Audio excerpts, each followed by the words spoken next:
Di atas kehadiran yang mulia dan memberikan saya kesempatan untuk mengungkapkan isi hati saya. Saya ada di sini karena saya dituduh meracuni teman saya, Mirna. Saya tidak menyangka kalau pertemuan di tanggal 6 Januari tersebut adalah saat terakhir saya bertemu Mirna. Apalagi saya dituduh membunuhnya.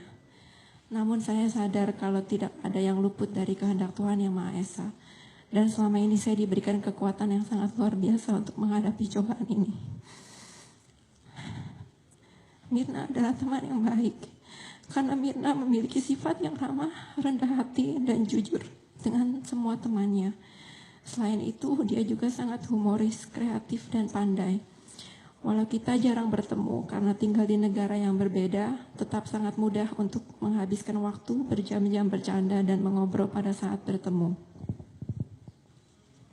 Tidak pernah terlintas di pikiran saya kalau Mirna datang dari keluarga yang siap menekan dan mengintimidasi siapapun yang mereka percaya telah berbuat hal yang buruk, walau tanpa kejelasan yang pasti.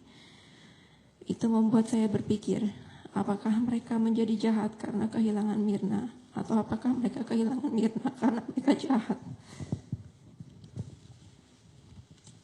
Bagaimanapun juga saya tidak membunuh Mirna. Jadi seharusnya tidak ada alasan untuk memperlakukan saya seperti sampah.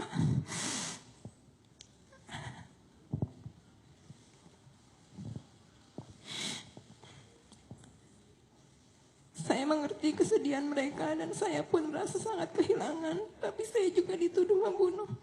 Yang mulia, saya tidak tahu bagaimana mengungkapkan perasaan ini dengan kata-kata.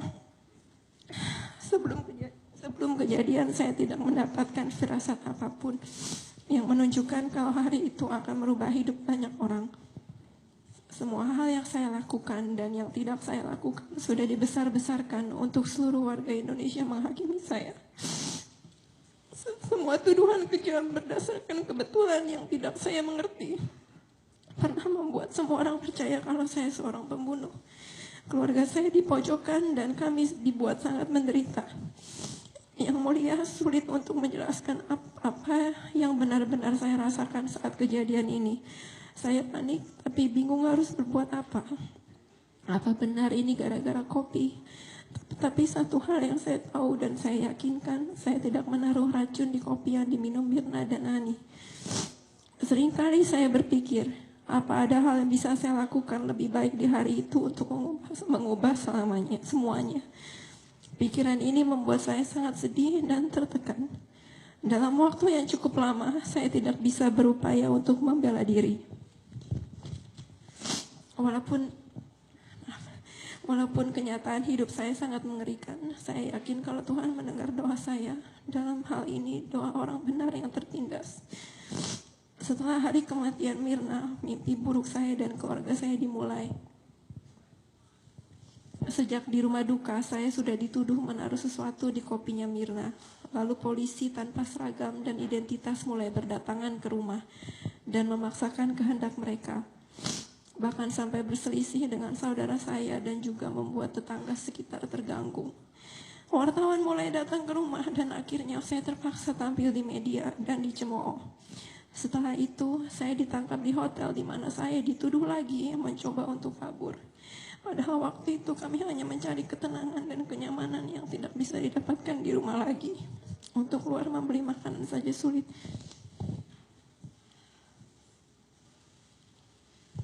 Mulai hari penangkapan, tekanan dari polisi semakin terlihat.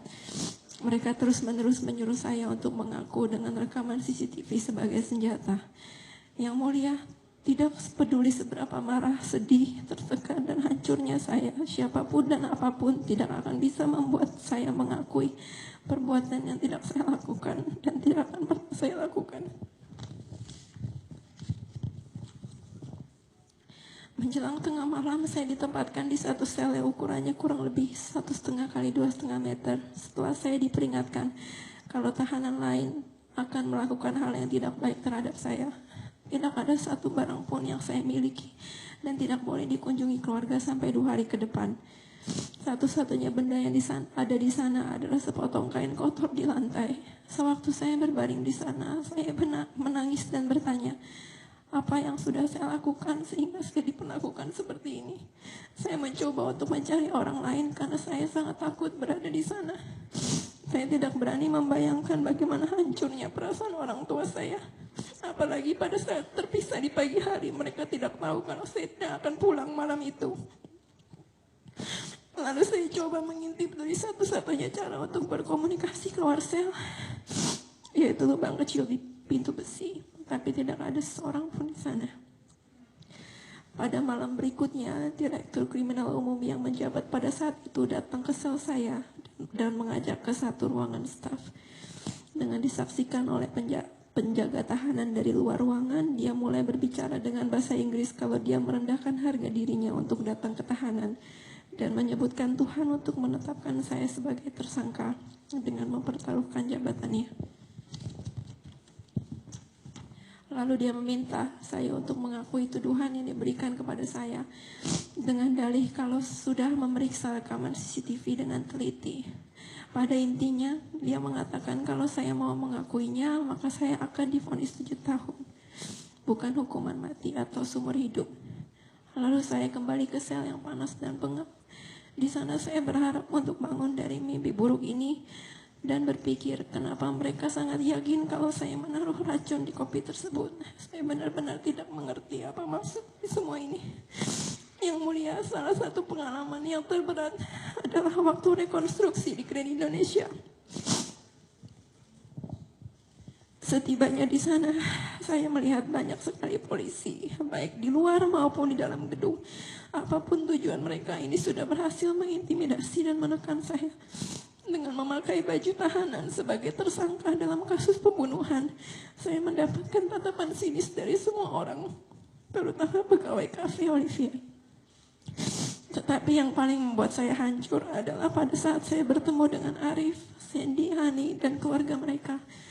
Di balik ekspresi saya yang tenang, saya hanya ingin berteriak kepada mereka, kalau saya tidak membunuh Mirna, mohon tolong saya sangat menderita.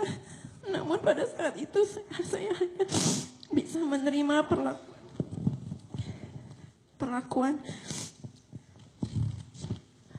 dan perasaan mereka dan terus berdoa supaya Tuhan memberikan jalan keluar. Tidak selesai di sana saja, setelah itu saya harus berjalan menuju toko sabun dan klinik. Di sore hari pada hari Minggu, di saat mal itu sangat ramai, saya harus melewati pengunjung yang menghujat saya pembunuh berdarah dingin dan mengambil foto.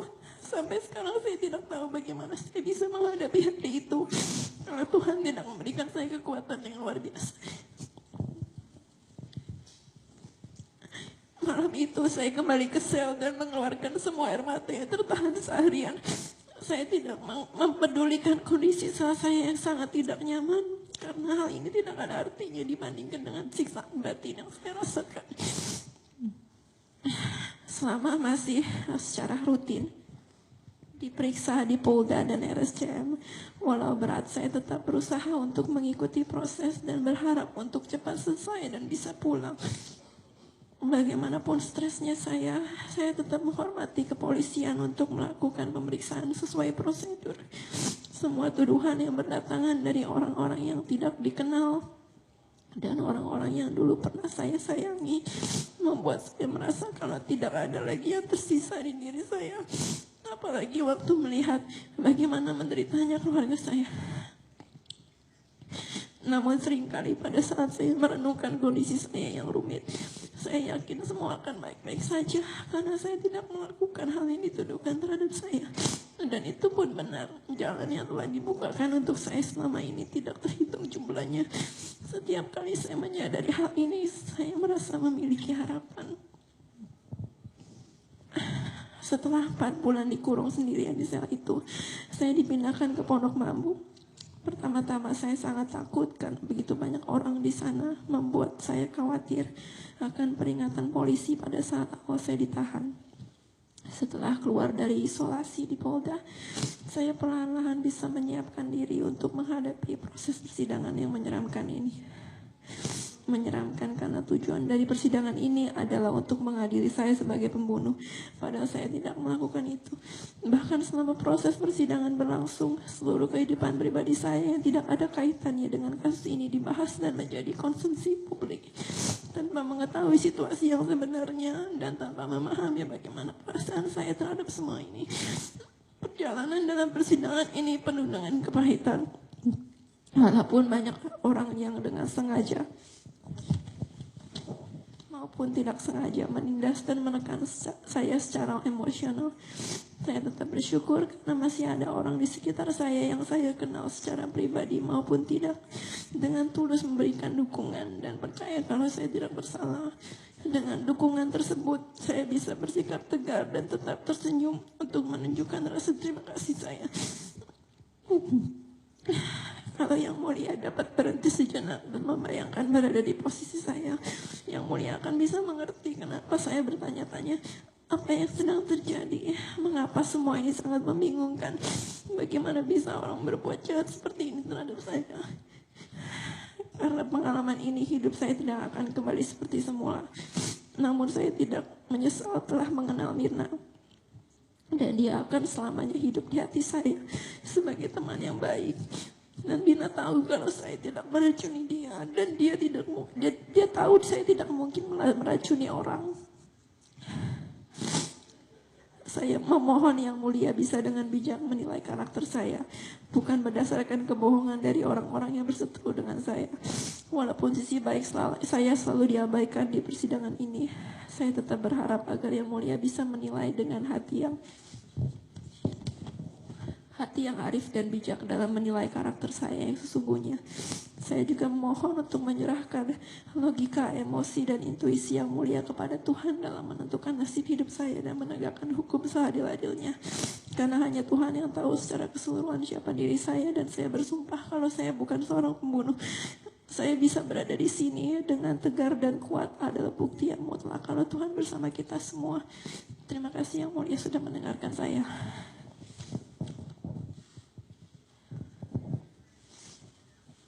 Cukup? Iya. Silakan duduk.